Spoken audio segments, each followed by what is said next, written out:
Bom dia a todos os irmãos e aqueles que estão interessados em aprender um pouco mais da Palavra de Deus através deste canal que é o Guia Tempo com Deus da Igreja Batista em Dom Pedro. Hoje vamos para o segundo personagem dessa série Solidão Monitorada, que foi construída pelo nosso Senhor entre 2020 e 2021. Então, Jeremias, o profeta Jeremias, quando a gente pensa nesse líder, a gente também pode trazer à nossa mente uma representação e podemos pensar e lembrar de todos os líderes que nós temos na atualidade, do passado também. Alguém que enfrentou a oposição dos poderosos simplesmente porque estava cumprindo o mandado do Senhor de falar aquilo que o Senhor queria que ele falasse.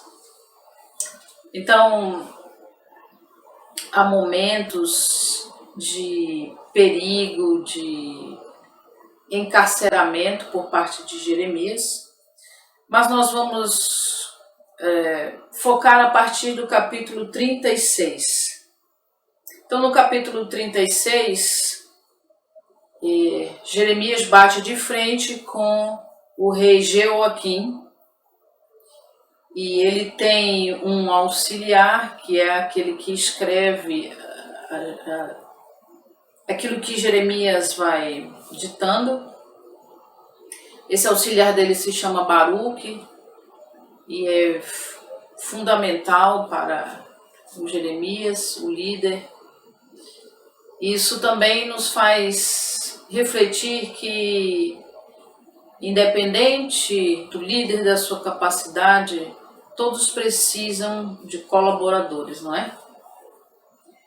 Mas o rei Jeoaquim não gostou das palavras transmitidas por Baruque e que tinham sido ditadas por Jeremias. O que ele fez foi o livro que o Baruque escreveu, ele lançou no fogo, não se arrependeu, não se humilhou. E depois Jeremias, através de Baruque, reescreveu o livro.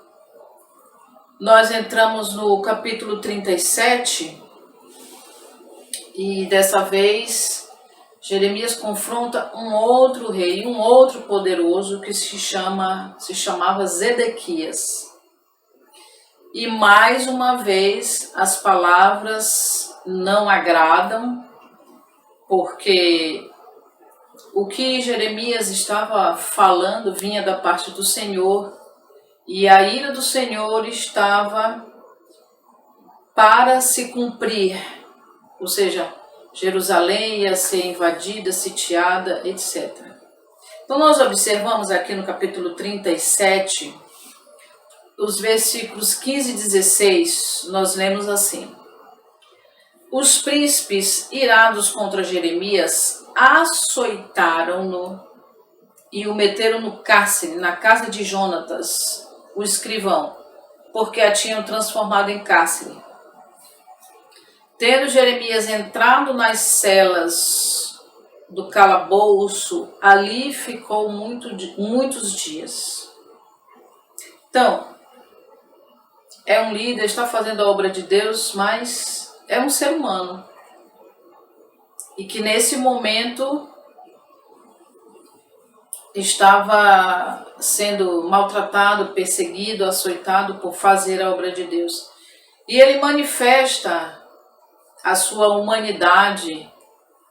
Ainda no capítulo 37, no versículo 20, ele diz assim: já era o Jeremias falando com o rei Zedequias: agora, pois, ouve, ó rei meu senhor, que a minha humilde súplica seja bem acolhida por ti, e não me deixes tornar à casa de Jonatas, o escrivão, para que eu não venha a morrer ali. Às vezes nós temos uma imagem dos nossos líderes, dos nossos pastores, dos nossos professores, enfim, daqueles que estão na liderança, como se fossem super-heróis, pessoas imbatíveis, pessoas inatingíveis. Isso não existe. É muito interessante em relação a isso, o Salmo 103, existe um versículo no Salmo 103, muito interessante, que diz assim: pois ele conhece a nossa estrutura e sabe que somos pó. Nossos líderes também são pó. Aqui, nesse trecho que eu acabei de ler, Jeremias estava receoso de voltar àquele cárcere na casa de Jonatas, e ele intercedeu junto ao rei. Mas infelizmente ele não foi atendido. E quando nós observamos aqui no capítulo 38, ele continua profetizando. E observamos aqui no versículo 4 do capítulo 38 de Jeremias: disseram os príncipes ao rei: morra este homem, visto que ele, dizendo assim essas palavras, afrouxa as mãos dos homens de guerra que restam nessa cidade e as mãos de todo o povo, porque este homem não procura o bem-estar para o povo, e sim o mal. Obviamente que o que eles queriam era que Jeremias mentisse. Versículo 5: disse o rei a Zedequias: eis que ele está nas vossas mãos, pois o rei nada pode contra vós outros. A gente tem uma sensação de que já ouviu esse palavreado, não é? Em que uma autoridade lava suas mãos e deixa a injustiça prevalecer. E no versículo 6, eles dão seguimento às suas intenções. Os príncipes tomaram então a Jeremias e o lançaram na cisterna de Malquias, filho do rei, que estava no átrio da guarda. Desceram a Jeremias com cordas. Na cisterna não havia água, senão lama, e Jeremias se atolou na lama. Eu gostaria que você, por alguns segundos ou por alguns minutos, você tentasse visualizar, imaginar esta cena. Uma pessoa que estava fazendo o que era certo, estava obedecendo a Deus e sofre tamanha injustiça.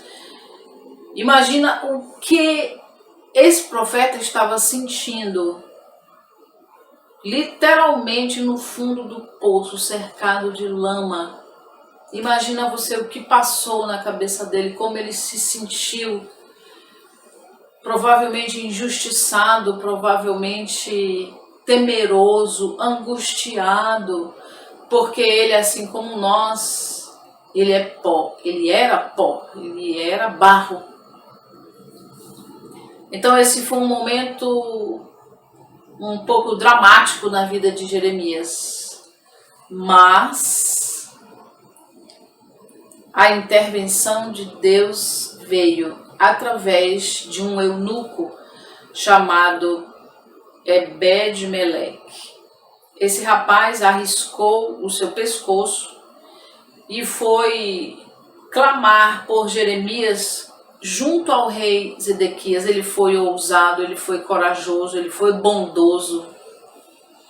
Como nós podemos aprender com este rapaz Ebed-Meleque? Como nós poderíamos agir assim quando nós observássemos nossos líderes em uma situação de fraqueza ou numa situação dramática?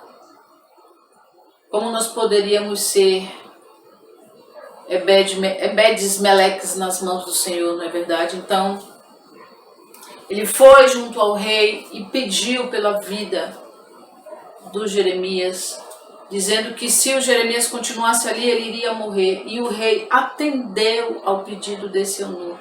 Olha que intervenção maravilhosa. Então ele foi, pegou uns trapos, uns panos, fez descer esses panos e puxou Jeremias. E interessante que esse rapaz, Ebed-Meleque, foi recompensado por Deus. Isso você pode observar no capítulo 39, o próprio Deus falando que ele seria poupado, ele seria poupado da invasão e da morte e através de Nabucodonosor. Então, Jeremias foi socorrido por um eunuco, uma pessoa simples. E às vezes nós podemos nos encontrar numa situação assim, de muita angústia, de solidão, até de desespero, mas nós precisamos confiar no Senhor, que Ele tem os seus modos, ele tem as suas maneiras, e Ele pode usar outros Ebedes-Meleques para nos socorrer. É muito bonita essa história e ela nos demonstra, ela nos mostra que o Senhor não abandona os seus líderes. Então que nós possamos refletir e confiar que o Senhor intervém, porque Ele sabe que nós somos pó. Ele conhece a nossa estrutura. Bom final de semana e até o nosso próximo encontro com a graça do Senhor.